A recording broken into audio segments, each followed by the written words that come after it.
Demandé d'élever ma consécration et j'ai procrastiné. Tout jamais. Tu m'as demandé d'élever ma consécration et j'ai procrastiné. Mais quand tu vas agir, ne m'oublie pas, utilise-moi. Je ne veux pas rester en marge. Quand tu vas agir, ne m'oublie pas, utilise-moi. Je ne veux pas rester en marge. Je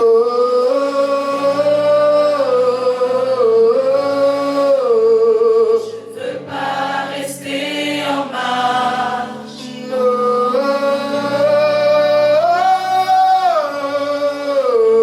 Je ne veux pas rester en marge. Je sais que je suis fait pour ça. Je sais que je suis fait pour te servir. Je ne veux pas rester en marge. Oui, je sais que je suis fait pour ça. Je sais que je suis fait pour te servir. Je ne veux pas rester en marge. Je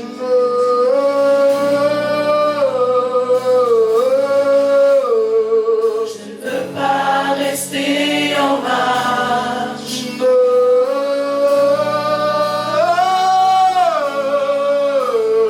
Je ne veux pas rester en marge. Éternel mon Dieu, merci. Merci pour ta présence, Saint-Esprit. Merci pour la grâce que tu nous fais de pouvoir nous réunir. Donne-nous d'être tous conscients que c'est une grâce. Ne nous permets point, Père, de reprendre nos habitudes religieuses. Tu as ébranlé toutes nos habitudes religieuses pour nous introduire dans l'évangile pur. Père, nous voulons te vivre comme ils t'ont vécu. Nous voulons te vivre comme tu nous le demandes. En ce jour, à travers cette parole, parle-moi et parle à travers moi. Nous sommes disposés et nous nous attendons à une seule parole qui viendra répondre au dysfonctionnement de la vie chrétienne au XXIe siècle. Parle-nous. Ta voix est plus douce que n'importe quelle musique. Ta voix apaise plus que n'importe quel calmant. Ta voix est notre paix. Et notre paix est en toi. Nous te bénissons ainsi. Au nom de Christ Jésus. Quelqu'un dit Amen très fort et on peut s'asseoir. Gloire à Dieu, on peut s'asseoir, merci. Je vous salue tous dans le nom de Jésus. Et je dis également bonjour à ceux qui sont en live. Ne vous inquiétez pas, même si vous n'êtes pas avec nous, l'Esprit de Dieu est avec vous. Et comprenez que nous sommes frères et sœurs, non pas par le physique, mais par l'esprit. Amen. Parce qu'en vérité, si on regarde nos visages, en vrai, on ne se ressemble pas trop, cousin. Amen. Mais par l'Esprit de Dieu, nous avons des similitudes. Amen. Donc, regarde une personne au loin, dis-lui, on se ressemble avec ton vas-y, on se ressemble. Tu vas voir que son visage ne te ressemble pas trop. Mais on ne parle pas de son visage. On parle de l'Esprit qui habite en chacun d'entre nous. Amen. Et toi qui es en live, on se ressemble par l'Esprit de Dieu. Gloire à Jésus. Donc Dieu nous fera beaucoup de bien ici, comme pour ceux qui sont au niveau du live. Et soyez attentifs. Nous sommes encore dans notre thème qui est comment annoncer l'évangile à X personnes. Mais comprenons que quand bien même je traite un message qui vient nous pousser à servir Dieu, remarquez bien qu'à chaque fois que j'enseigne sur comment servir Dieu, cela ne vient pas seulement vous dire de faire, mais cela vient quelque part vous restaurer aussi. Vous allez voir qu'à chaque fois que j'aborde ce genre de thème, je suis conscient que quand bien même vous avez le désir de servir Dieu, mes bien-aimés, vous avez des difficultés. Vous avez certains challenges. Alors, l'équilibre, c'est quoi? C'est donner un message qui vous pousse à le servir, mais donner aussi un message qui répond à vos besoins. Donc, à chaque fois, quand je dis voilà, le thème, c'est comment annoncer l'évangile à X personnes, ne te dis pas, oh, c'est pas pour moi, c'est seulement pour une autre personne. Ce sera forcément pour toi qui es là et pour ceux qui nous suivent en live. Amen. Alors, je vous donne mon thème du jour. On avait un peu parlé dimanche dernier, n'est-ce pas? Je crois que dimanche, j'ai eu enseigné 2 heures, peut-être. Et c'est bien, vous êtes dans la gymnastique spirituelle. Mais bon, maintenant, on peut enseigner 3 heures et puis on peut faire une parole pour toi aussi. Amen. Donc, on essaie d'équilibrer par la grâce de Dieu. Alléluia. Il faut partager aussi. Ok. Gloire à Dieu. Le thème du jour est le suivant. Oh, déjà, dis bonjour à une personne dans la salle, c'est important. Ça fait longtemps qu'on ne s'est pas vu, quand même. Fais un petit coucou, genre big up une personne. Alléluia. Ça va? Ça fait quoi de revenir ici? Il fait un peu froid quand même. Hein? Ça va? Ok. Gloire à Dieu. Donc c'est que tu es chaud, quoi. Là, ton esprit, là. On verra ça tout à l'heure. Amen. C'est pour ça que tu as adoré, là, c'est un peu bizarre. Bref. Le thème du jour est le suivant. Est-ce que, encore une fois, avant qu'on puisse commencer, est-ce qu'on peut acclamer très fort pour Laurie, s'il vous plaît? Bien aussi pour toi, ça se fait. Dieu nous parlera, j'en suis convaincu, Dieu nous parlera. Amen. Mon thème en ce jour est le suivant.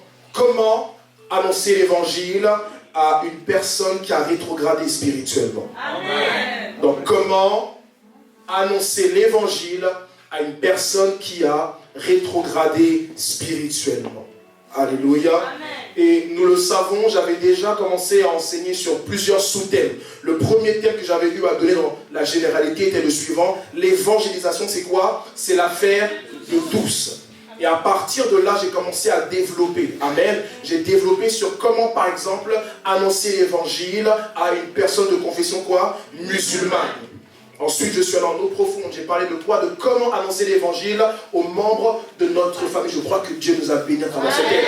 Et au fur et à mesure, on va comme ça aller en eau profonde. Et l'objectif, c'est quoi? C'est de vous donner des clés afin que vous puissiez apporter l'évangile à différents types de personnes. Amen. Quand bien même vous pouvez avoir des spécificités, ceci ne doit pas vous empêcher d'être polyvalent. Parce que certains vont croire que non, ok, moi Dieu m'a appelé pour la jeunesse, les vieux j'en parle pas. Mais bien aimé, vous devez être polyvalent. C'est vrai que nous pouvons avoir une spécificité, mais ça ne nous empêche pas d'annoncer l'évangile. Simplement que dans ma spécificité, je ferai peut-être moins d'efforts. Alléluia. Est-ce qu'on comprend? Mais vous devez être capable d'annoncer l'évangile à tout type de personnes. Dis-moi, je prends la décision d'annoncer l'évangile à tout type de personnes. Si tu croises ma route, tu vas entendre parler de Jésus. Alléluia. Seigneur, vois ce qu'ils ont dit et par ton esprit, vérifie cela. Alléluia. Vous déclarez comme ça. Continuez. Alors voici, le thème c'est quoi? Rappelez-moi, c'est comment annoncer quoi? À une personne qui a... Ok, prenons plusieurs versets ensemble. Quentin, viens s'il te plaît. Prenons Colossiens chapitre 4, au verset 14. Colossiens chapitre 4, verset 14. Quand tu as trouvé, tu me dis j'ai trouvé s'il te plaît. Colossiens chapitre 4, au verset 14. Alors là, on prendra plusieurs versets ensemble et au fur et à mesure, j'irai en eau profonde. Mais soyons très attentifs car Dieu veut nous parler. Amen. Colossiens combien? Chapitre 4, verset 14. Ok, lisons ensemble. Il est dit quoi? Luc, le médecin bien-aimé vous salue ainsi que Démas. Simplement, encore une fois. Luc, le médecin bien-aimé vous salue ainsi que Démas. Ok, prenons notre verset, 2 Timothée chapitre 4, verset 10. 2 Timothée chapitre 4 au verset 10. On a commencé avec Colossiens 4, 14. Et maintenant on prend quoi? 2 Timothée 4, 10. Vas-y Quentin. Amen, tu la parole de Dieu. Vas-y. Car Démas m'a abandonné par amour. Pour le siècle présent, il est parti pour Thessalonique. Crescent est allé en Galatie. Tite en Dalmatie. Luc seul est avec moi. Prends Marc et amène-le avec toi, car il m'est utile pour le ministère. Ok, donc dans Colossiens 4, verset 14, il est dit ici que donc Paul va donner des salutations. Amen. Et à un moment, il va parler d'un fameux Démas. Ça veut dire que Démas vous salue. Et ce n'est pas du moins le seul moment où Paul parlait de ce fameux Démas. Donc Démas a été, ou du moins été, un compagnon de l'apôtre Paul, un compagnon de service. Alléluia. Mais donc on a deux aspects ici. On a un aspect où effectivement Paul va commencer à faire les salutations après avoir écrit sa lettre. Et à la fin de sa lettre, il va dire voilà, Démas qui est avec moi, il vous passe le coucou. Amen. Amen. Et lorsqu'on va aller au niveau de 2 Timothée 4, 10, c'est différent. Amen. Paul va encore parler de Démas, mais différemment. Paul va dire que Démas m'a abandonné. Amen. Amen. Prenons encore un verset. Prenons peut-être Marc 14, verset 27. Est-ce que ça va? On sent l'onction dans ce lieu. Marc 14 au verset 27. Quand tu as trouvé, dis-moi, j'ai trouvé. Marc combien? 14, 27. Il faut également noter, s'il vous plaît, que tu sois là ou en live, tu pourras méditer cela à la maison. Marc 14 au verset 27. Ok, vas-y s'il te plaît. Marc 14, verset 27. Jésus leur dit, vous serez tous scandalisés, car il est écrit, je frapperai le berger et les brebis seront dispersées. Encore une fois. Jésus leur dit, vous serez tous scandalisés, car il est écrit, je frapperai le berger et les brebis seront dispersées. Il dit, vous serez tous quoi? Scandalisés. Et dans certaines versions, on parle d'être ébranlés, vous serez dispersés. Amen. Donc, on garde ce verset-là en tête et on va en eau profonde encore. Alléluia. Amen. Prenons Galates chapitre 6. Prenons donc, on garde vraiment à l'esprit Marc chapitre 14 au verset 27. Mais maintenant, prenons Galates chapitre 6, du verset 1 au verset 2. Amen. Galates 6, verset 1 au verset 2. C'est ça? Frère, si un homme vient être surpris en faute, vous qui êtes spirituels, redressez-le avec un esprit de douceur. Prends garde à toi-même, de peur que tu ne sois aussi tenté. Portez les fardeaux les uns des autres, et vous accomplirez ainsi la loi de Christ. Gloire à Dieu. Prenons encore un dernier verset, n'est-ce pas? Prenons Jacques chapitre 5 au verset 19. Jacques chapitre 5 au verset 19. C'est bien aussi de parcourir les Écritures, n'est-ce pas? Amen. Alléluia. Qui va dire non, je ne sais pas. Jacques chapitre 5 au verset 19. Amen. Vas-y fils. Mes frères, si quelqu'un parmi vous s'est égaré loin de la vérité et qu'un autre l'y ramène, qu'il sache que celui qui ramènera un pécheur de la voie où il s'était égaré sauvera une âme de la mort et couvrira une multitude de péchés. Ok, écoutez-moi. Ici, nous parlons de quoi? On parle de la rétrogradation spirituelle. Et dans les différents versets, ça nous aide un peu à faire quoi? À planter le contexte, ou du moins à comprendre ce que la Bible dit par rapport à la rétrogradation spirituelle. Amen. Écoutez, on a pu comprendre ici que Paul a parlé d'un certain Démas. Et Démas, c'est vrai, a marché avec l'apôtre Paul. Mais vers la fin, effectivement, Démas s'est détourné. Et on ne parle pas d'une personne qui a un petit peu servi Dieu. Comprenez que dans certaines circonstances, Démas a souffert comme Paul. Ou du moins, il a été parfois emprisonné avec Paul. Mais au bout d'un certain moment, ce Démas a dit, cousin, Paul va dire que Démas m'a abandonné à cause de quoi? À cause de l'amour pour le siècle présent. Amen. Amen. Et nous avons poursuivi. On a pris Marc combien? 14, 27. Et Jésus va parler aux 12. C'est quelque temps avant qu'il puisse être livré aux Romains. Qu'est-ce qui va se passer? Jésus va leur expliquer que dans peu de temps, ils vont être scandalisés. On peut relire encore. Amen. Marc 14. Je vais poser le cas avant d'aller en profondeur. Marc 14, verset combien? 27. Allons-y. Amen. Marc 14, au verset 27. C'est ça. Jésus leur dit, vous serez tous scandalisés, car il est écrit, je frapperai le berger et les brebis seront dispersées. Mais après que je serai ressuscité, je vous précéderai en Galilée. Ok, c'est le verset combien? 27. Il dit, vous serez tous scandalisés, car il est écrit, je frapperai le berger et les brebis seront dispersées. Ici, Jésus nous explique qu'il est possible de parfois avoir certaines crises de foi. Je m'explique bien. Écoutez. Ici, il est question de la rétrogradation. Dans le sens où, lorsque le Seigneur a été livré, ils ont tous rétrogradé et sans aucune, effectivement, exception. Lorsque le Maître est allé à la croix, il n'y a pas un qui est resté ferme, entre guillemets. Tous, effectivement, ont fui la croix à des dimensions différentes. Et nous savons que l'histoire, effectivement, du moins la plus grande histoire de rétrogradation, celle de qui? De Pierre. On parle beaucoup de Pierre, mais Pierre n'est pas le seul à l'avoir abandonné. Pierre n'est pas le seul à avoir effectivement abandonné le Seigneur. Et ça veut dire qu'effectivement, dans la foi chrétienne, il peut avoir des moments où tu sens que c'est un peu compliqué. Tu sens que tu es comme en train de rétrograder. Mais ce verset est riche. Parce qu'il ne parle pas seulement du fait qu'on peut rétrograder, il parle de la source, de la cause. Il nous explique qu'on ne rétrograde jamais sans faire exprès, ou du moins, on ne rétrograde jamais sans cause, sans source, sans origine, sans racine. Une personne qui dit « je ne sais pas pourquoi j'ai rétrogradé », elle n'est pas en accord avec la parole de Dieu. Il y a toujours une raison. Et c'est ce que Jésus essaye d'enseigner ici. C'est parce qu'ils ont été quoi? Scandalisés, qu'ils ont été dispersés. Ils ne se sont pas dispersés avant d'être scandalisés. Mais on va aller étape par étape. Amen. Et lorsqu'on a lu quoi? Jacques et Galates, n'est-ce pas? Là-bas, on nous parle un peu de comment nous devons nous comporter avec des frères et des sœurs qui ont rétrogradé. Alléluia.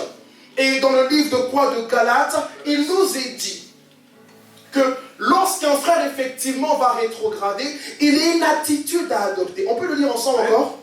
Je ne sais même pas encore comment c'est enseigné. Galates 6, 1, 2. Amen.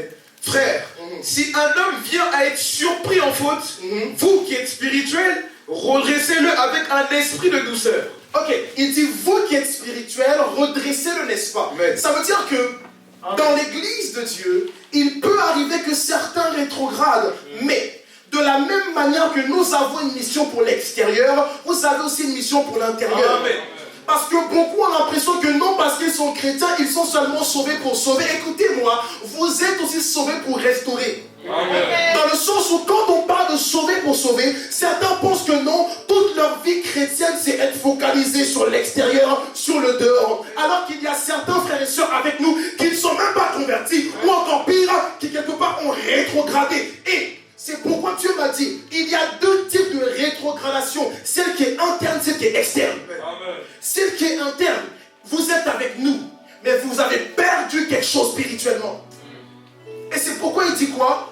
vous qui êtes spirituel, parce que celui qui rétrograde, c'est effectivement revenir en arrière et cesser de marcher par l'esprit afin de marcher par l'ancienne nature. Mais il dit, vous qui êtes spirituel, faites quoi? Redressez-le. Redressez-le avec quoi? Un esprit de douceur. La Bible dit tout. La Bible enseigne tout. Mais est-ce que nous prenons le temps d'aller chercher les informations? Amen. Et Dieu m'enseignait dernièrement, il me disait, beaucoup ne comprennent pas qu'un livre peut changer leur vie. La Bible a changé notre vie, mais si nous allons un peu au-delà de la Bible, bien qu'elle reste notre référence, notre modèle, un livre peut changer ta vie. Si tu sais le lire correctement et appliquer ce que tu as reçu. Alors tous les jeunes qui ne lisent pas de livres, c'est compliqué. Dans quelques années, tu verras les retombées. Relis-moi encore s'il te plaît. Frère, si un homme vient être surpris en faute, parce que la lecture élève ton niveau d'intelligence aussi. La lecture élève quelque part ton niveau linguistique. Certains vont dire, non mais pasteur, moi je n'aime pas parler en public. Pourquoi? Parce que je ne sais pas parler. Mais écoutez-moi, qui effectivement... écoutez, nous n'avons pas tous appris à parler. Lorsque tu es en train de lire, tu es en train d'écouter. Et quand tu écoutes, tu enregistres et ça sortira aussi.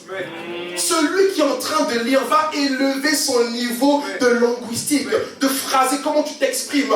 Peu tu lis, moins tu parleras bien. Amen. Il est important de lire, c'est une parenthèse. Combien de livres as-tu lu en 2020? Amen. Quels sont tes objectifs de lecture en 2021? Amen. Oui, il y a la Bible. Je suis effectivement pour que nous puissions lire et consommer régulièrement la parole de Dieu. Ça, c'est une vérité. Mais au-delà, est-ce que tu lis? Combien de livres chrétiens tu as achetés à la librairie chrétienne que tu n'as pas encore terminé? Amen. Combien? Amen. Trop de livres pour snapper en story. Amen. Trop de livres. Mon nouveau livre, ça, je vais d'être ça. Tu vas pas d'être ça.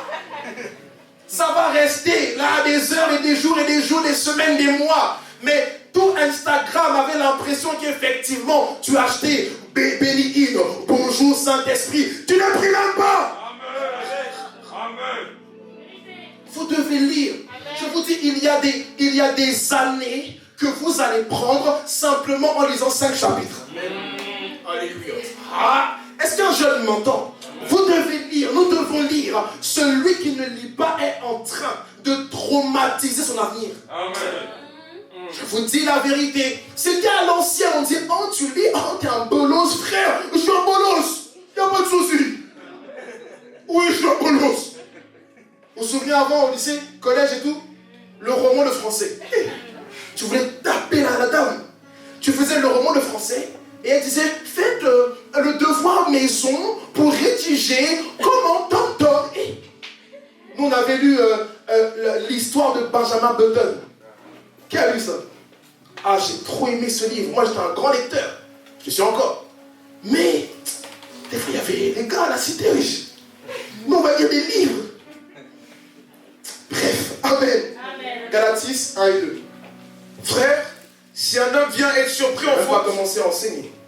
Allons-y. vous qui êtes spirituel, redressez-le avec un esprit de douceur. Donc, vous qui êtes spirituel, grosso modo, vous qui effectivement êtes stable dans votre marche, vous devez le redresser. La mission n'est pas seulement pour l'extérieur. La mission est aussi pour l'intérieur. C'est pourquoi lorsque vous ne prenez pas des nouvelles de vos frères et de vos sœurs, mes amis, quel cœur avez-vous? Quel cœur avez-vous? C'est-à-dire, toi, on doit tout le temps prendre des nouvelles à toi, mais tu prends des nouvelles de qui? Et tu as des frustrations inutiles, alors qu'en vérité, d'autres personnes parfois ont pire que toi. Amen. Amen. Et on lit encore verset 2, s'il te plaît. 2. On va Portez les fardeaux les uns des autres et vous accomplirez ainsi la loi de Christ. Et vous accomplirez ainsi la loi de Christ. Et la loi de Christ, on parle du cœur de Christ. Ses prescriptions, ses commandements. Et son plus grand commandement, c'est de savoir s'aimer les uns les autres. Et on s'aime en étant effectivement, en allant auprès de ceux qui ont un besoin. C'est vrai, les païens ont un besoin, mais certains de vos frères et sœurs en Christ, ils ont aussi des besoins. Alors ce thème est important, il est essentiel. Gloire à Dieu. Est-ce que je peux enseigner maintenant? Amen. Alors comprenons ceci que, en termes généraux, rétrograder veut dire quoi? J'ai écrit ici, ça veut simplement dire revenir en arrière. Amen. Amen. Revenir en arrière, reculer ou encore perdre des acquisitions apportées par une évolution. Celui qui a rétrogradé si on veut utiliser la définition générale, c'est simplement une personne qui va revenir en arrière après avoir effectivement vécu une bonne évolution, n'est-ce pas? Amen. Et le fait de rétrograder, c'est le fait de simplement faire une marche arrière. Vous n'êtes pas fait pour aller en arrière. Amen. Amen. C'est pourquoi on dit qu'en Christ, nous ferons des exploits, mais également lorsque nous sommes en lui, nous allons de gloire en gloire. Amen. Et nous ne sommes pas appelés à rétrograder. Ça veut dire que lorsque nous rétrogradons, il y a un problème. Et j'ai écrit ici, spirituellement parlant, rétrograder pour l'enfant de Dieu, c'est vivre de nouveau selon les désirs de sa chair.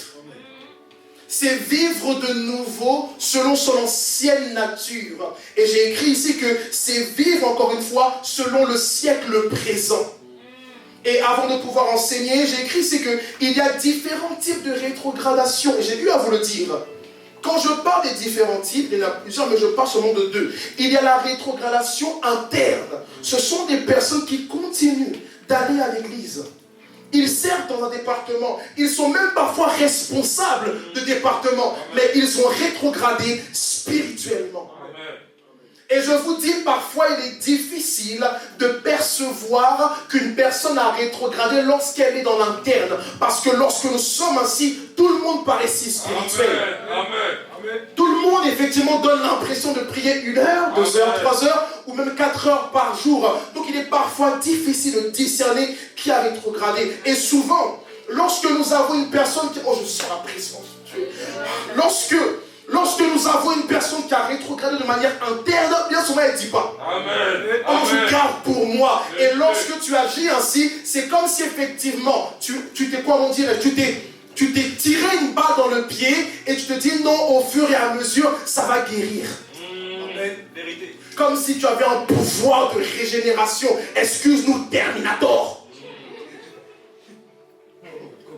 Alléluia. Et donc lorsqu'on parle de la rétrogradation interne, ça concerne les gens qui viennent à l'église.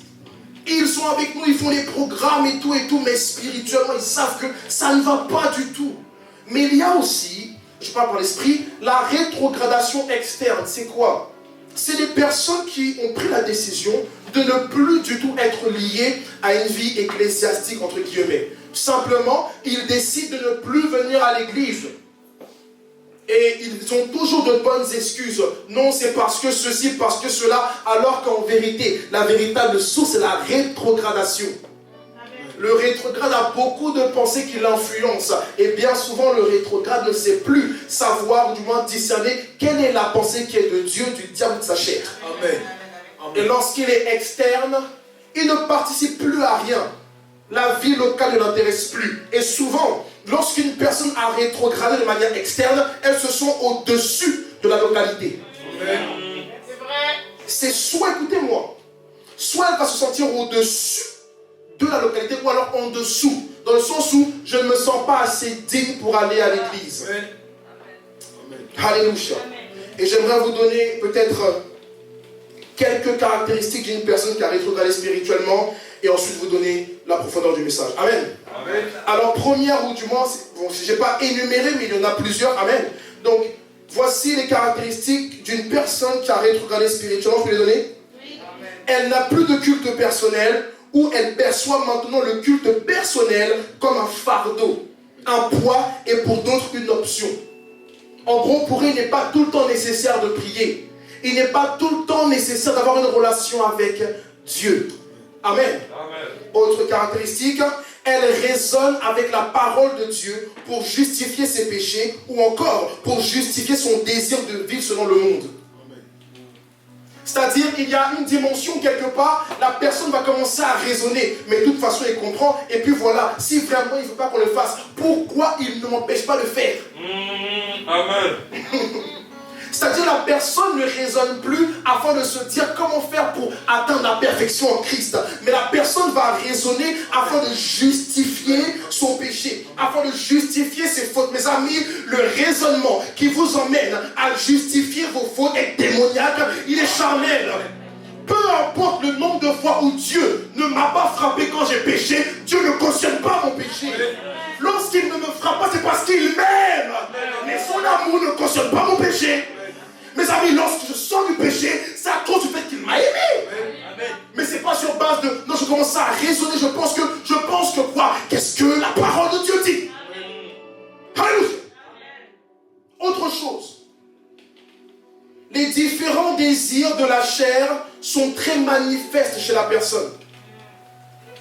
Et pour connaître effectivement les désirs de la chair, on a quoi? Galates combien? 5 au verset. Amen. Et là-bas, nous avons les différents désirs de la chair qui vont être manifestes. Et chez une personne qui a rétrogradé, facilement on le voit. Facilement on le voit. Amen. Amen. Je poursuis. Autre chose, elle néglige l'œuvre de Dieu, l'église locale, ainsi que la communion fraternelle. J'avance. Elle retourne à ce qu'elle a vomi, jusqu'à pratiquer parfois pire que ce qu'elle avait délaissé. Je sais de quoi je vous parle. Et je vous dis, c'est un enseignement pour vous-même, mais aussi pour lorsque vous allez aller vers ces personnes-là. Car vous êtes informés pour agir avec précision. Amen. Alléluia.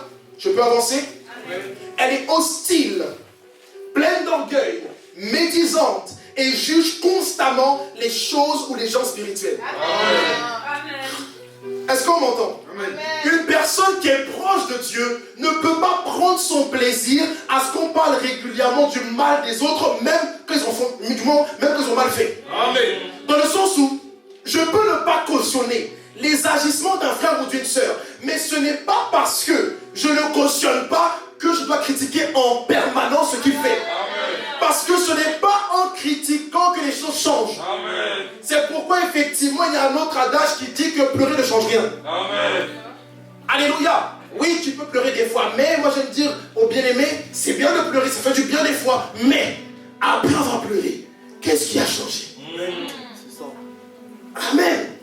Si tu as pleuré, tu as essuyé les larmes et que tu continues, gloire à Dieu. Mais si c'est seulement pour... Bon. Lavini, on fait quoi maintenant? Parce que pleurer, c'est quoi? C'est une pause pour toi. Pleure plus tard. Combat le bon combat. Alléluia. Tu dis amen, c'est pour aller pleurer. Ok. Écoutez. Donc j'écris, c'est que... Donc une personne qui a rétrogradé, elle est très hostile et pleine d'orgueil. Et donc, tu ne peux pas être spirituel. Et même, je vous dis, même si une personne a mal fait, qu'on vienne s'asseoir à tes côtés et parler, tu es qui? Es-tu juge? Es-tu avocat? Qui es-tu? Et c'est pourquoi Paul va dire quoi? Effectivement, allez aider vos frères. Allez reprendre ces personnes-là, mais dis quoi? Veille à ta propre vie. Parce que la rétrogradation peut arriver à n'importe qui, même à des pasteurs. Amen. Est-ce que je peux avancer? Amen. Et dernière caractéristique, elle fuit les gens ou les activités qui selon elle semblent trop spirituelles. Est-ce qu'on m'entend? Amen. Elle fuit les gens ou les activités qui selon elle semblent trop spirituelles. Alors voici comment annoncer l'évangile à une personne qui a rétrogradé spirituellement. Prenons un verset, 1 Timothée, chapitre 6 au verset 10. 1 Timothée combien? Chapitre 6 au verset 10. La personne qui a le chapitre 1, Dieu te voit. 1 Timothée, chapitre 6 au verset 10. Est-ce que ça va? Ça va. Je sens dans mon esprit que certains... se sentent, ils se disent, oh mais on est en train de parler de moi là, ne t'inquiète pas, suis ce message jusqu'à la fin. Amen. Amen. J'ai entendu, m'a dit, certains ont commencé à fermer leur cœur. Je vois dans mon esprit comme des cœurs qui se sont fermés. Parce que le rétrograde se braque facilement. Amen. Et vous allez voir parfois lorsque la parole est prêchée et que vous avez comme dans votre cœur, comme un désir incontrôlée de vouloir frapper le prédicateur. Des fois, c'est satanique. Amen. C'est-à-dire, en toi, tu désires recevoir la parole, mais il y a autre chose qui... En fait, tu es énervé pour rien. Pourtant, tu m'aimes bien, frère. Tu m'aimes bien, ma soeur. Mais il y a un seul qui monte. C'est spirituel. Sois concentré. Dieu veut briser ce joug. Alléluia. Dans Timothée combien? 6 au verset Vas-y, 10. lis la parole. Car l'amour de l'argent est une racine de tous les maux. Et quelques-uns, en étant possédés, se sont égarés loin de la foi. Lis encore. Car l'amour de l'argent est une racine de tous les maux. Et quelques-uns, en étant possédés, se sont égarés loin de la foi et se sont jetés eux-mêmes dans bien des tourments. Ok. Et une dernière fois, s'il te plaît. Car l'amour de l'argent est est une racine de tous les une maux. quoi? Est une racine de tous les maux. Est une racine. De tous les maux. Dans d'autres versions, on parle effectivement de convoitise de richesse. Amen. D'accord? Écoutez-moi. La première chose qui pourrait vous aider à annoncer l'évangile à une personne qui a rétrogradé, voici. C'est que vous devez chercher la source ou les origines de sa rétrogradation. C'est pourquoi je dis souvent qu'on n'évangélise pas sans stratégie. Nous, en tant qu'évangélistes ou personnes qui désirons apporter l'évangile, nous ne sommes pas des insensés. Nous sommes intelligents par l'Esprit de Dieu. Et c'est l'Esprit qui révèle une telle stratégie. Lorsqu'une personne a rétrogradé, écoutez-moi, 1 Timothée 6 parle de quoi? De la racine du désir de convoiter, c'est-à-dire de la racine de la cupidité. La Bible parle toujours de la racine. Amen. On nous dit effectivement les œuvres de la chair sont manifestes. Ce sont l'impudicité et toutes ces choses-là. Mais lorsqu'on parle des œuvres de la chair, les œuvres ne sont pas le problème. Le problème, c'est la chair. C'est la source, c'est l'origine. Alors voici. Quand une personne rétrograde, il y a toujours une source ou un ou plusieurs éléments qui ont produit sa rétrogradation. Et j'ai écrit ici, pour annoncer correctement l'évangile à ce genre de personnes, vous devez chercher ces éléments. Maintenant, comment les chercher? Amen. Voici une première idée, très simple et inspirée par l'Esprit. Vous devez simplement... Moi j'écris, vous pouvez trouver la source ou ces éléments de rétrogradation en discutant seulement avec la personne. Lorsqu'une personne parle, on peut discerner ou déceler ce qu'il y a dans son cœur. Et puis voici, surtout lorsque vous êtes spirituel, quand vous parlez avec les gens, il y a des choses que vous pouvez savoir sans qu'ils puissent le dire.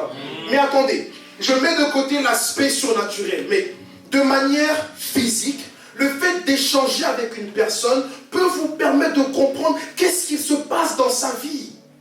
Mais le problème, c'est quoi? C'est que parfois, on constate la rétrogradation, mais on ne va pas vers ces personnes qui ont rétrogradé. Écoutez-moi, certaines personnes vont se livrer sans que vous puissiez avoir un don de parole, de connaissance.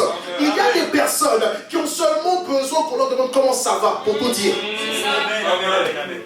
Amen. Il y a des personnes qui ont seulement besoin de... T'es sûr, ça va? Quand tu as dit ça, écoute là, tu vas déclencher quelque chose.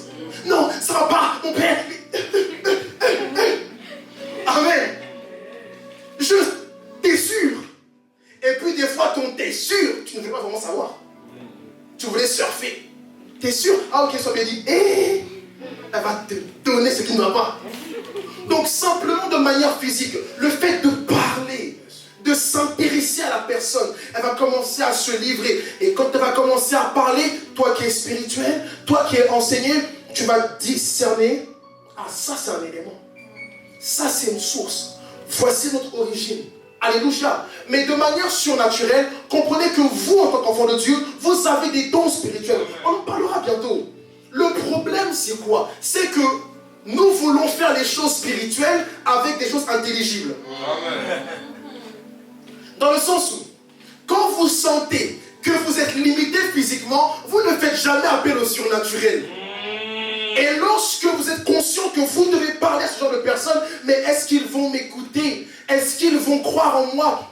Est-ce qu'elle va me parler? Même si elle ne te parle pas, tu as un haut-parleur qu'elle ne connaît pas, ou du moins qu'elle connaît, mais qui est l'Esprit de Dieu. Et toi, tu es connecté à l'Esprit de Dieu. Et je vous dis, Tu vas commencer à parler, va dire non, ça va. Et certains, vous pensez que le don de la parole de connaissance se manifeste d'une seule manière. Oh non, je dois lui parler, et puis il y a une parole qui vient sur moi. Et j'ai discerné, et je dis. C'est quoi ça? Je dis. Amen. C'est quoi ça? Gloire à Dieu. Non, je vais lui parler, et puis certains veulent se concentrer. Tu vas exploser. Bon, quel djihadiste.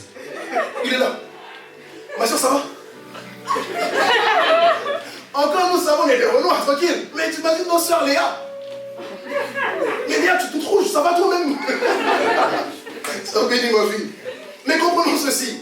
Vous pouvez parler avec une personne. Et le don de la parole de connaissance peut se manifester par le fait que tu sais qu'elle ment. Tu ne sais pas comment elle ment, mais tu sens qu'elle ment. Amen. Parfois l'audace peut te pousser à dire tu mens, mon frère ou ma soeur. Mais sois sage aussi des fois. Tu vas dire tu mens, il va bloquer ton numéro, il ne voudra plus te parler. Moi je sais à qui je dis tu mens, je sais à qui je ne dis pas. Amen. Sois béni quand tu mens toi souvent. Non, c'est pas vrai, c'est un très bon frère qui a vraiment l'onction sur sa vie. Amen. Donc je sais à qui je peux dire, toi tu mens. Mais à d'autres, je sais qu'ils me mentent. Mais il y a d'autres moyens. C'est ça la sagesse de Dieu. Et tu peux être en train de parler comme ça, et la personne te dit non mais, non laisse, c'est bon, non t'inquiète. Mais tu vois, écoutez-moi, la capacité à voir qu'un visage n'est pas dans son état normal peut être une capacité surnaturelle. Amen. Tu parles avec la personne. Il y a l'aspect de percevoir des choses dans le physique, mais il y a aussi l'aspect de percevoir spirituellement. Nous pouvons juste passer à côté et je sens que quelque chose ne va pas. Un jour, j'étais chez un frère et on était avec plusieurs frères et une soeur arrive qu'on connaissait bien. On discute, on parle et depuis qu'elle était arrivée, elle me dérange. Pas qu'elle me dérange par nos échanges. Elle me dérange par sa présence. Je dis, mais qu'est-ce qui se passe ici? Et on parle, mais il y a quelque chose qui ne va pas. Quand la sœur s'en va, ça va. Mais quand la sœur revient, spirituellement, quelque chose ne va pas. Et quand je pose la question, je dis, mais ma sœur, c'est quoi le souci? Ça va? Elle dit, non, ça va.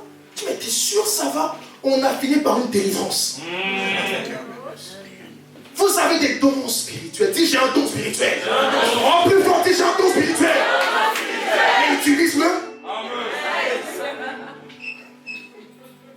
Utilise-le. Le temps où quelque part seulement les hommes de Dieu devaient agir est révolu. Vous avez aussi des dons. Mais tout le monde veut des dons publics où tout le monde pourrait vous acclamer. Mais bien aimés, vous avez des dons. Donc j'ai dit, si vous pouvez trouver la source ou les éléments de rétrogradation en discutant avec la personne, tout simplement. Amen. J'ai écrit, écoutez la personne en posant certaines questions vous permettra de discerner l'origine du problème. Et j'ai écrit ici en disant, les dons spirituels vous aideront aussi à discerner l'origine. Amen. Et voici notre clé qui est encore liée à mon premier point. Vous devez prier. Amen. Parce que par l'intercession, quand vous priez avec ferveur pour une personne, Dieu vous parlera d'elle. Amen. Je vous dis la vérité, si vous priez avec ferveur, c'est-à-dire avec intensité, avec un profond désir de voir Dieu agir dans la vie de cette personne-là, Dieu vous parlera d'elle. Amen. Et donc même si la personne veut cacher, quand vous parlez avec elle, quand vous échangez, allez chercher son Créateur. Amen. Et posez la question. Et ne vous dites pas non, c'est peut-être mes émotions. Essayez de croire aussi qu'il vous parle. Essayez de croire qu'il vous parle aussi. Amen. Et donc en priant, Dieu peut vous révéler l'origine d'une rétrogradation. Amen. Est-ce qu'on peut avancer? Amen. Donc premier point, j'ai écrit ici, vous devez quoi? Chercher la source ou les origines de cette rétrogradation spirituelle. Deuxièmement, prenons un verset. Apocalypse chapitre 2, du verset 1 au verset 5. Est-ce que ça va? Ça va. Ça va? Ça va. En live, ça va? Oui, mettez des cœurs. Des cœurs pour dire que ça va. Alléluia. Et si ça ne va pas, ça ira. Pourquoi j'ai fait ça? Ça revient dans ma tête. Apocalypse combien? Chapitre 2. Verset? Non, 1 à 5. Apocalypse chapitre 2, verset 1 à 5. Vas-y. Écrit à l'ange de l'église d'Éphèse. Voici ce que dit celui qui tient les 7 étoiles dans sa main droite, celui qui marche au milieu des 7 chandeliers d'or. Je connais tes œuvres, ton travail et ta persévérance. Je sais que tu ne peux supporter les méchants, que tu as éprouvé ceux qui se disent apôtres et qui ne le sont pas, et que tu les as trouvés menteurs. Que tu as de la persévérance, que tu as souffert à cause de mon nom, et que tu ne t'es point lassé. Mais ce que j'ai contre toi, c'est que tu as abandonné ton premier amour. Souviens-toi donc d'où tu es tombé, repens-toi et pratique tes premières œuvres, sinon je viendrai à toi, j'ôterai ton chandelier de sa place, à moins que tu ne te repentes. Ok, écoutez-moi. Mon deuxième point est le suivant. Lorsque vous voulez annoncer l'évangile à une personne qui a rétrogradé spirituellement, le deuxième point est le suivant. Le message doit être amour et vérité. Amen. Écoutez-moi. Il doit être amour et vérité. Pourquoi amour? Lorsqu'une personne a rétrogradé, bien souvent elle est blessée au plus profond de son âme. Ce qui fait que peu importe les paroles, même si effectivement elles sont bienveillantes, elle va être bien souvent sur la position de défense. Amen. Elle va se braquer et elle peut être très hostile, parfois même agressif. Gloire à Dieu. Ça veut dire que le message que nous apportons à une personne qui a rétrogradé n'est pas d'abord un jugement. Ça ne veut pas dire que nous cautionnons ses actions, que nous cautionnons le fait qu'elle ait quitté l'église ou la vie de prière et autres, mais la première chose que nous devons mettre en avant, c'est le fait que Dieu l'aime encore. Et que Dieu peut faire encore les choses avec elle. Amen. Mais ça, c'est le message d'amour. Et vous allez voir que lorsque Jean devra écrire effectivement aux différentes églises, comprenons ceci. Nous sommes au verset combien? Du verset 1 au verset 5. Il va dire « écrit à l'ange ». Et lorsqu'il va commencer à écrire, comprenez que c'est pour faire une remontrance. C'est pour effectivement faire une réprimande. Mais il commence par mettre en avant ses bonnes œuvres. Même dans la manière d'annoncer, même dans la manière de relever un rétrograde, même dans la manière de faire des réprimandes, il y a une manière. Il y a une stratégie, une façon de faire. C'est pourquoi il y a des personnes, vous faites souvent mal aux gens avec vos paroles et vous dites non, j'ai dit ce que je pensais. On ne dit pas toujours ce qu'on pense. Non, j'avais besoin de dire ce que je pensais pour me vider. Quand tu agis ainsi, tu es méchant. Écoutez-moi, nous pouvons dire ce que nous pensons, mais est-ce que ce qu'on pense est la vérité? Est-ce que ce qu'on pense est bon à dire? Et est-ce que ce qu'on ressent est réellement, effectivement, nécessaire à dire? Mais aussi, ce que je ressens doit avoir des mots pour ne pas blesser en retour. Parce que le but, tu m'as blessé par tes paroles. Pourquoi je dois aussi te blesser? Souvent, c'est un esprit de vengeance. Non, je vais te dire tout ce que je pense. T'es sérieux? Tu envoies. Pourquoi tu fais ça? Non, je devais lui dire. Écoute, on ne t'empêche pas de dire, mais la manière révèle ton cœur. Je ferme la parenthèse. Donc nous sommes ici dans Apocalypse combien? 1 au verset 5. Et lorsqu'ils vont commencer à faire des réprimandes à l'église effectivement d'Éphèse, on va commencer par louer ses bonnes œuvres. Relis s'il te plaît. Écrit à l'ange de l'église d'Éphèse, voici ce que dit celui qui tient les 7 étoiles dans sa main droite. Celui qui marche au milieu des 7 chandeliers d'or. Je connais tes œuvres, ton travail et ta persévérance. Je sais que tu ne peux supporter les méchants, que tu as éprouvé ceux qui se disent apôtres. Donc tu vois un peu, il parle des bonnes œuvres de l'église d'Éphèse. Parce que imaginez une seconde, l'écriture où la lettre commençait par « Repens-toi de là où tu es tombé, reviens à ton premier amour. Prépare mon cœur même quand tu vas me chicoter. » C'est pourquoi des fois nos parents, ils savent qu'ils vont te chicoter. Mais ils te laissent rentrer. Tu prenais le goûter. Tu te lavais. Et puis vers la bonne série, ils t'appellent pour te ramener. Ah Seigneur. Mais en vérité, ça c'est un peu sadique de leur part. Amen. Mais là on voit un peu la manière. Ça veut dire quoi? Dieu ne reprend pas pour nous perdre. Et je ne cesse de le dire. Dieu reprend pour nous gagner. C'est pourquoi même vous, quand vous avez des animosités avec d'autres personnes, ne faites pas cela pour les perdre. Est-ce que ce que je vais dire ne peut pas être encore plus dilué sans pour autant mettre de côté la vérité? Alors, on revient. Il met en avant quoi? L'amour. Il parle un peu des bonnes œuvres donc de l'église d'Éphèse. Et dit quoi ensuite au verset 5? Au verset 5. Souviens-toi donc d'où tu es tombé, repens-toi et pratique tes premières œuvres. Il dit souviens-toi donc d'où tu es tombé. Remonte un peu plus haut. Verset 4. Oui. Mais ce que j'ai contre toi, c'est que tu as abandonné ton premier amour. Poursuis. Souviens-toi donc d'où tu es tombé. Oui. Repens-toi et pratique tes premières œuvres. Poursuis. Sinon je viendrai à toi et j'ôterai ton chandelier de sa place, à moins que tu ne te repentes. Donc ça veut dire quoi? Quand je dis qu'il faut apporter un message d'amour et de vérité, voilà ce que je veux dire. Je suis en train de dire que oui, nous devons aller aider les rétrogrades avec un message d'amour. Mais la vérité, c'est quoi? La vérité, c'est de ne pas cautionner certains de leurs dires. Dans le sens où, je prends un exemple. Lorsqu'une personne va rétrograder, par exemple, elle dira je ne viens plus à l'église parce que vos pasteurs sont comme ci, comme ça, comme ci, comme ça. Mes amis, l'amour, ce n'est pas faire un featuring de critique avec le rétrograde pour le gagner. Amen. L'amour, écoutez-moi, l'amour, ce n'est pas effectivement cautionner, non. Mais l'amour, c'est laisser parler, c'est vrai, c'est présenter celui. Parce que certains, vous pensez que vous êtes plus amour que Jésus. L'amour, c'est quoi? La personne va dire c'est bêtise, c'est baliverne, je vais l'écouter. Et je mets en avant la parole de Dieu. Oui, ma soeur, j'ai compris. Je sais ce que tu ressens. Et c'est ce qu'il a écrit ici. Il a dit, j'ai vu combien tu as souffert. Montrez à cette personne que vous avez de l'empathie, de la compassion. Mais avoir de l'empathie, avoir de la compassion ne doit pas m'empêcher de prêcher la parole de Dieu. Il dit, c'est vrai, j'ai vu que tu as souffert, mais ce que j'ai contre toi, si tu ne te repens pas, j'ôterai ceci. Donc c'est vrai, mettons en avant l'aspect de mais Jésus t'aime encore mon frère, Jésus t'aime encore, mais rappelez à cette personne aussi ce qui peut se lier à sa vie. Si elle continue d'agir ainsi, parce qu'au nom de soi-disant prêcher l'amour, nous sommes en train parfois de perdre des frères et des sœurs. Parce qu'ils ne savent pas de quoi ils vont. Ne prêchons pas l'enfer, ça fait trop peur. C'est pas l'évangile. L'amour n'exclut pas la vérité de la parole. Mais c'est la manière dont tu emmènes cela. Je ne dis pas comme certains, oui, repentez-vous, vous allez tous mourir. Frère, qu'est-ce qu'il y a? Qu'est-ce qu'il y a? Il est 9h du mat.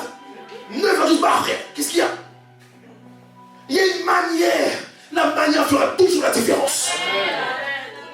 Alléluia. Donc c'est pas tu cautionnes, non. Elle critique, tu critiques, vous critiquez ensemble. Featuring, remix. Oh. Dieu te jugera. Non, même pas, Dieu va la juger et il te jugera aussi. Donc, featuring de critique, featuring de châtiment. Tu vois les retomber. Alléluia.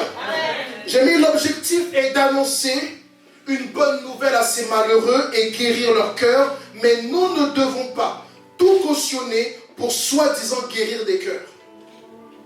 Alléluia. J'ai mis ici que le message que vous allez leur donner doit être un message plein d'amour, sans pour autant diluer la parole de Dieu. Est-ce qu'on me comprend? Amen. Voici mon troisième point. Ça va? Amen. Mon troisième point est le suivant. Vous devez, ou je l'ai intitulé, mouillez-vous par la foi. Amen. Mouillez-vous par la foi. Je veux dire quoi par là? Quand je dis mouillez-vous, je veux dire quoi? Il est bon d'écouter les gens. Il est bon de donner des conseils. Il est bon de leur rappeler la parole de Dieu. Mais, quand je dis mouillez-vous, c'est qu'il faut aussi, dans certains cas, joindre certains programmes, certaines activités concrètes pour sauver certains frères. Je veux dire quoi par là? L'exemple, c'est quoi? Imagine un frère ou une soeur, tu sais qu'il a rétrogradé et vous avez une bonne relation. Si tu peux faire une semaine de prière avec lui, fais-le. Mais ne faisons pas genre, nous avons de l'amour pour pour ceux qui ont rétrogradé lorsqu'on ne mouille pas le maillot pour eux. Mes amis, l'amour a des œuvres. L'amour a des actions. L'amour n'est pas d'abord une parole, elle est une personne. Et lorsque tu dis non mais j'ai mal quand je vois ma copine qui a rétrogradé, mouille-toi pour elle. Se mouiller c'est quoi par exemple? La personne elle est tombée, je sais pas, avec son copain, elle veut plus venir à l'église. Tu prends ta voiture, tu mets ton carburant, tu vas la chercher. Et même si tu arrives en retard, tu expliques que je suis allé la chercher, pasteur. Qui va t'engueuler? Tu as fait l'œuvre de Dieu. Tu t'es mouillé pour qui? Tu sais que ta best friend, tu vous êtes venus ensemble à l'église, elle ne prie pas. Elle, tout ce qu'elle fait à l'église, c'est copain, copine. Mais pousse-la à prier. Mais ton boulot à toi, c'est la critiquer. Tu aimes prier, tu aimes jeûner, mais encourage-la aussi à prier. Tu lui dis, poteau, prions tous les matins ensemble. Non, j'aime pas trop, vas-y, flemme et tout, toi t'abuses, toi t'es trop TTS, ouais. Vas-y, viens, on essaye. Et tu l'encourages. Même le matin, quand tu lèves, tu l'appelles. Chérie, lève-toi. Allez, lève-toi. Oh, mais toi, t'es grave saoulante. Et quand vous levez le matin, même si vraiment Seigneur, je te bénis, ça fout le seum, ça. Seigneur, je te bénis, que là, Remaza Baraba. Vas-y, chérie, on y va. Et vous ne savez pas ce que vous êtes en train de semer dans votre vie en faisant cela. C'est ce qu'on a fait toute notre vie, Théoda. Toute ma vie, j'ai fait ça. Et quand je vois Dieu me visiter, bien souvent je me rends compte que ce n'est pas toujours lié aux actions d'aujourd'hui. Mes amis, ce que vous semez pour Dieu, vous le moissonnez toujours. Je ne connais pas une personne qui a semé pour le royaume. Il est dit quoi? Attachez-vous au trésor dans les cieux, là où personne ne peut toucher, là où aucun voleur ne peut dérober. Et lorsque je sème comme ça, je me mouille pour des gens. Je vous dis, lorsque Dieu me visite, comme ça, oh oui, mais pourquoi lui? Mais tu ne sais pas ce qu'on faisait dans le secret. On ne l'a pas mis sur WhatsApp, on ne l'a pas mis sur Instagram, mais on servait Dieu. On servait Dieu. Alors, tu te mouilles pour qui? Pour qui est-ce que tu te mouilles? Je vous dis, dans ma jeunesse, encore jeune, on se mouillait tellement pour les gens. Je vous dis la vérité, c'était trop. À l'église, je vous dis, on rentrait à l'église. J'avais un ami, lui il rentrait avec 12 personnes, moi 15, ou des fois lui 10, moi 11. Et un jour, on avait fait un haut quota, lui et moi. Et le pasteur a dit, bon, on va faire un concours, en gros, pour élire l'évangile de l'église. Je dis, oh, ça va péter aujourd'hui. Tellement il est désolé. Et on arrive à l'église. Et il dit quoi? En gros, il savait qui évangélisait le plus. Et il dit, ok, ce jour-là, on va vous honorer devant l'église et vous donner un cadeau. Et dis-toi que le jour-là, c'est un dimanche. Donc, même si ce jour-là, on nous récompense, il faut qu'on devienne sa bête de ouf aussi. Il faut qu'on ait des âmes. Donc, je lui ai dit, ah ouais. J'appelle moi, je dis, oh, ça va? Il dit, ouais, ça va. J'ai dit, ouais, toi, t'as envie des gens de là ou pas? Il m'a dit, non, tranquille, hein, franchement. Tranquille, t'inquiète. J'ai dit, lui, il ment. Il veut me dissuader. Et toi, tu as joué. Mon oncle était là, il s'en souvient. Je vous dis, c'est une vérité. On pouvait rentrer avec 12 personnes derrière nous. 14, 15. C'était terrible. Terrible. Et donc, on arrive le fameux dimanche. Et le cadeau, c'était une grosse Bible de pasteur. Mais qui va pas la prendre, frère? Alors, je raconte l'histoire. Qu'est-ce qui se passe? Moi, je suis la charbonne. J'appelle tous les rétrogrades de l'église. Ça va, pourquoi tu ne vas pas? Mais non, écoute-moi bien, s'il te plaît. Je prie, la Bible déclare. Je vous dis, des veillées de restauration des rétrogrades. Maintenant, le pasteur enseigne ceci. Écoute-moi, le culte de personne, c'est quoi? C'est la stabilité dans la profondeur? Non. Tu pries 2 minutes. Mais t'inquiète, demain tu feras 3. Mes amis, on bossait les gars. On arrive maintenant le dimanche. Le bouguetier, il n'y avait personne. Il venait 10 personnes. Je me dis, oh, ça va, c'est pas mal. Moi, je suis venu. Il y avait 12 personnes. Donc, on rentre, on est assis. On dit, bon, c'est symbolique, mais c'est pour encourager les fils de la maison et tout. Quel symbolique. Moi, j'attends qu'on montre que je ne suis pas un plaisantin. C'était la chair en même temps aussi un peu. Quel symbolique? Non, c'est symbolique. On appelle le frère Axel et le frère Tan. Puis tu viens comme ça en mode...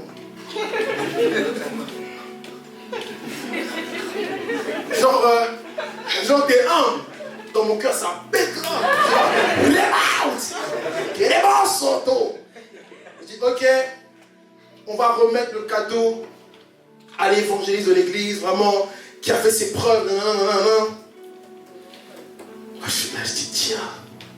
Normalement, tu pries en disant, Seigneur, moi, ce que je sais, c'est que je le fais pour toi. Et quoi? Seigneur, je veux ce cadeau. Qui ne passe pas sans toucher ma vie. Il se passe des choses dans le cœur, je me dis. Et donc il dit, voilà, on le donne à... J'ai pris le cadeau, c'était pour moi le cadeau. Et j'étais content. J'ai dit, ah frère, gloire à Dieu. Mais mes amis, on bossait pour de vrai. Tu te mouilles pour qui? Tu payes le prix pour qui? Et on était conscient aussi que nous avions notre place. On n'essayait pas de prendre la place du pasteur. Non, on faisait des retours aux responsables, aux pasteurs, aux leaders. Nous n'étions pas des pasteurs clandestins. Oh non, loin de là. Et on enseignait ce qu'on recevait à l'église. On n'inventait pas les choses, des mixtures, des raisons. Non. On nous donnait, on mangeait. Ah d'accord, on donnait aussi. Et les gens des fois, wow, mais c'est profond. Et c'est là que je me suis rendu compte que les gens n'écoutent pas ce qu'on dit à l'église. Je vous dis la vérité, je disais exactement ce que le pasteur me disait. Waouh! Mais Axel, ça se voit que tu as la paix. Mais on a prêché le dimanche que je t'ai dit là aujourd'hui. Et moi je dis, oh amen, Dieu seul sait. Frère, on va prendre des points. Tu es célibataire. Bref, alors, voici. Que Dieu soit loué, il faut me regarder. Comprenez que, donc à cette période-là, on se mouillait pour les âmes. Tu te mouilles pour qui? Tu te mouilles pour qui? Donc se mouiller, j'ai écrit ici, c'est prenez de votre temps pour lire et méditer la parole avec ces personnes. Prenez régulièrement de leurs nouvelles. J'ai écrit que s'il le faut, allez les chercher pour venir à l'église et faites même des activités hors église avec eux. Amen. Ce sont des stratégies efficaces pour restaurer un frère ou une sœur. Mais il faut le cœur de Dieu pour ça. Amen. Voici mes 3 points et voici mon dernier point. Alléluia. Est-ce qu'on peut déjà appeler pour tout ce que j'ai dit? Acclame très fort. Acclame très fort et je vais parler dans le temps.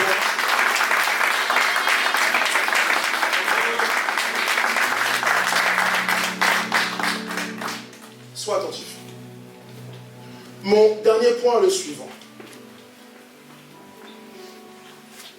Ce dernier point m'a été inspiré par l'Esprit de Dieu, bien sûr, mais après une conversation avec ma femme. Je discutais avec elle, après, c'était, je crois, avant qu'on aille prier, et puis on échangeait, on parlait, et quand je suis allé seul en prière, Dieu a commencé à me parler. Mon dernier point est le suivant. En Christ, le point de non-retour n'existe pas. J'arrive. En Christ, le point de non-retour n'existe pas. Amen. Je m'explique. Beaucoup de chrétiens ne savent pas faire la différence entre l'apostasie et cet aspect du point de non-retour. Écoutez d'abord. Lorsqu'on parle de l'apostasie, on parle d'une personne qui a décidé de renier sa foi. Est-ce qu'on m'entend? Elle a décidé d'elle-même. Elle est pleinement consciente puisqu'elle avait d'abord au préalable la foi. C'est comme qui dirait une personne qui a accepté Jésus, qui a marché avec Jésus et qui décide de renier Jésus-Christ comme Seigneur et Sauveur. Elle va renier Jésus et prendre sciemment la décision de marcher comme elle le désire et comme on l'a vu, comme sa chair le désire plutôt. Mais lorsqu'on parle du point de non-retour, je parle de ceci. Il y a une pensée qui se répand dans le milieu chrétien, surtout chez les jeunes, beaucoup de chrétiens ont l'impression qu'ils ont atteint le fameux point de non-retour. Le point de non-retour, c'est quoi? C'est lorsqu'une personne a l'impression qu'elle a tellement péché qu'elle ne peut plus revenir à Dieu. C'est lorsqu'une personne se dit, elle a tellement péché qu'elle est trop loin de Dieu. Elle a tellement péché que rien ne peut lui permettre de revenir vers Dieu. Et laissez-moi vous dire que ce système de pensée n'appartient pas à Dieu, n'appartient pas à l'Esprit de Dieu, c'est le système de pensée de Judas. Or, la Bible va dire que Judas a été possédé par Satan. Un démon est entré dans son cœur. Et lorsqu'il a vendu Jésus, écoutez-moi, Judas pouvait se repentir.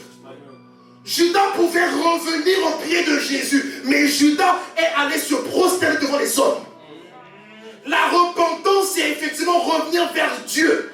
La repentance n'est pas d'abord de revenir vers les hommes, mais lorsque Judas a péché contre Dieu, lorsqu'il a vendu Jésus, et après il s'est rendu compte, mais qu'est-ce que j'ai fait? À ce moment-là, il a expérimenté la pensée du point de non-retour. Il s'est dit, mais je ne peux plus aller vers Jésus. Et c'est pourquoi vous allez vers les hommes avant d'aller vers Jésus. Mes amis, aucun homme n'est mort crucifié à la croix pour vous. Et lorsque vous atteignez ce soi-disant point de non-retour, j'aimerais vous dire que c'est une pensée satanique. C'est une pensée démoniaque. Je dis bien rien. La parole est claire. Rien ne pourra nous séparer de l'amour de Dieu. Et lorsque vous êtes ainsi, non, je me suis trop masturbé, non, j'ai trop péché, non, j'ai trop fait cela, je ne peux plus revenir. Il y a la pensée d'orgueil aussi qui vient dans votre cœur. Qui êtes-vous? Qui êtes-vous pour ne pas pouvoir revenir? Qui êtes-vous? Et Dieu me dit, dis-leur que ce fameux point de non-retour n'existe pas. Et en vérité, lorsqu'ils parlent du point de non-retour, c'est comme si c'est eux qui sont venus d'abord à moi. Et la parole est claire. Jésus a dit, ce n'est pas vous qui m'avez choisi, c'est moi qui vous ai choisi le premier. Il dit, c'est moi qui vous ai choisi le premier. C'est moi qui vous ai attendu tant de temps. C'est moi qui ai patienté. Aujourd'hui, tu as 20 ans, tu as 21 ans, tu as 27 ans. Mais toute ta vie, tu étais loin de moi. Alors aujourd'hui, quand tu es tombé, tu penses que ma patience n'existe plus. Amen. Amen. Amen. Amen. Le fameux point de non-retour n'est pas scripturaire. Amen. Mais voici une vérité. La vie est faite de choix. J'aimerais dire à une personne, la vie est faite de choix. J'en parlais ce matin avec mon épouse, je lui ai dit, chérie, la vie est faite de choix. J'en parlerai à l'église parce que l'échange qu'on a eu m'a tellement béni. Écoutez-moi, dans tout ce que vous faites dans votre vie, ce sont vos actions, ce sont les choix que vous posez qui influencent votre vie. Écoutez-moi, on ne devient pas spirituel sans faire exprès. On ne devient pas non plus charnel sans faire exprès. La vie est un choix. Quand je fais le choix d'être spirituel, je serai spirituel. On ne devient pas spirituel seulement par la volonté de Dieu. On devient spirituel parce qu'on s'attache, parce qu'on marche, parce qu'on agit selon la volonté de Dieu. Est-ce qu'on m'entend? Et nous sommes là à nous plaindre, mais je ne sens plus sa présence. Je ne sais même plus comment prier, mais j'ai l'impression qu'il ne m'entend plus. Tes impressions ne sont pas au-dessus de sa parole. Tu penses que tu es le seul qui veut abandonner? Tu penses que tu es le seul qui parfois n'a pas envie de prier? Mais nous sommes tellement conscients qu'en dehors de lui, il n'y a rien d'autre. Nous sommes tellement conscients qu'en dehors de lui, nous ne sommes rien. Nous ne sommes rien. Alors si nous l'abandonnons, qu'est-ce qu'on va devenir? Le peu de temps où je me suis éloigné de lui, j'ai vu une version version de moi que je ne voulais plus voir. J'ai vu une version de moi que je ne voulais plus voir. Et tu me dis que le point de non-retour existe.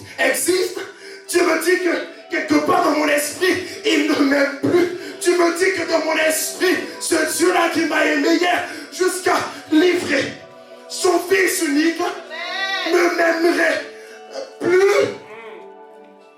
Quel est donc le péché que j'ai commis qui n'est pas pardonnable? Est-ce que le sang à la croix effectivement est fake? Est-ce que c'est un sang de contrefaçon? Est-ce que c'est un sang humain? Est-ce que c'est un sang qui est entaché? On nous parle d'un sang précieux, un sang parfait, un sang qui n'a jamais connu effectivement la pureté.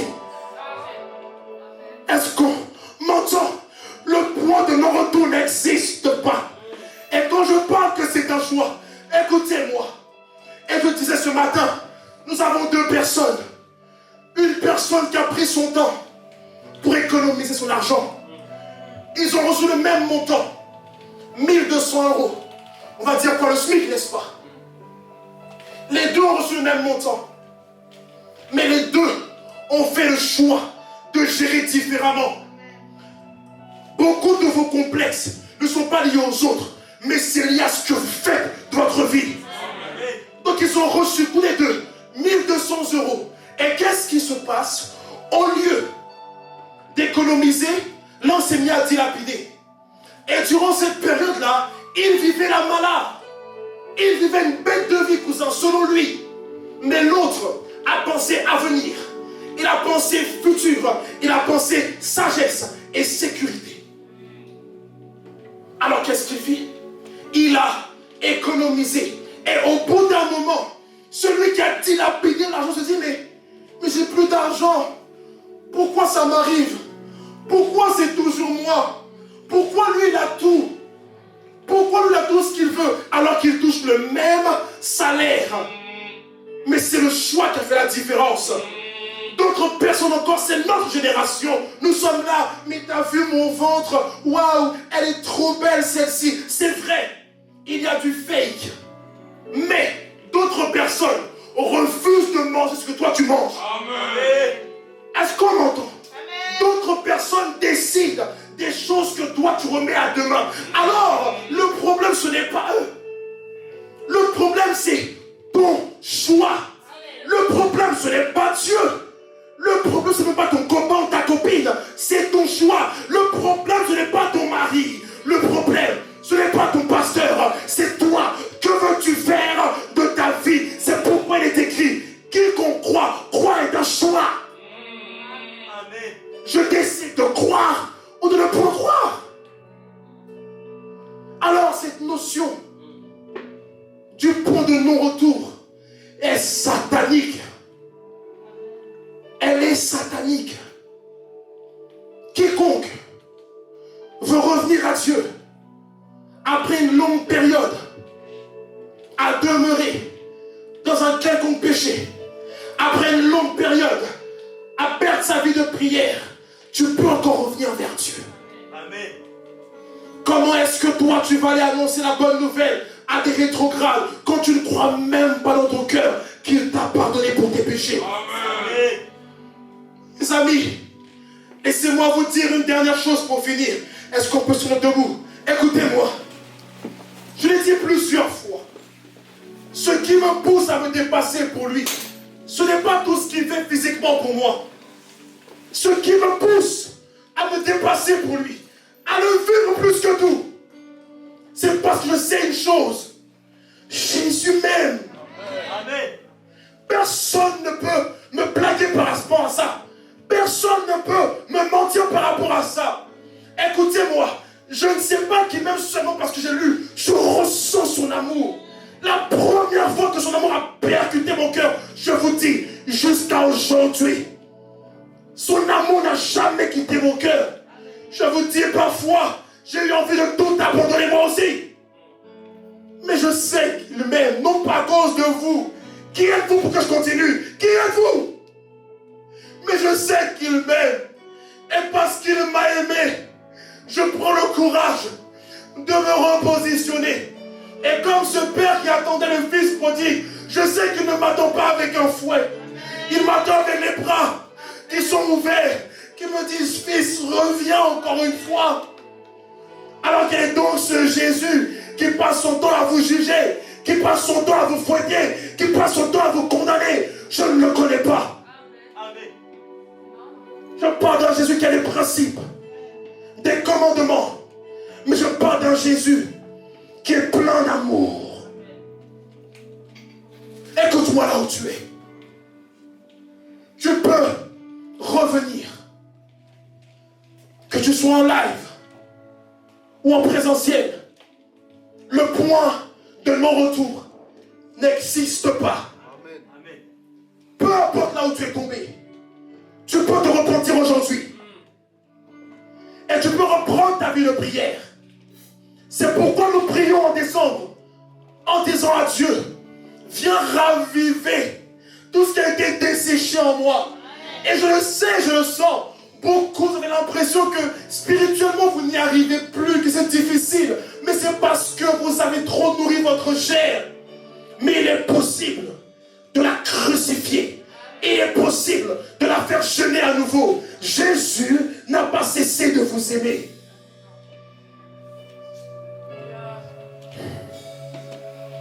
Alors là où tu es, si tu es en live, commence à prier. Et commence à te repentir d'abord toi-même. Avant d'aller annoncer la bonne nouvelle aux rétrogrades. Prenons tous la Bible, on va prier avec cela. Apocalypse, chapitre 2. Du verset 1 au verset 5. Est-ce que je parle à une personne? Amen. Une invention démoniaque. Si tu fais tel péché, c'est foutu pour toi. Foutu de quoi? Où en sommes-nous? Apocalypse combien? Et tu vas prier avec moi. Est-ce que ça va? Ça va. Dis avec moi.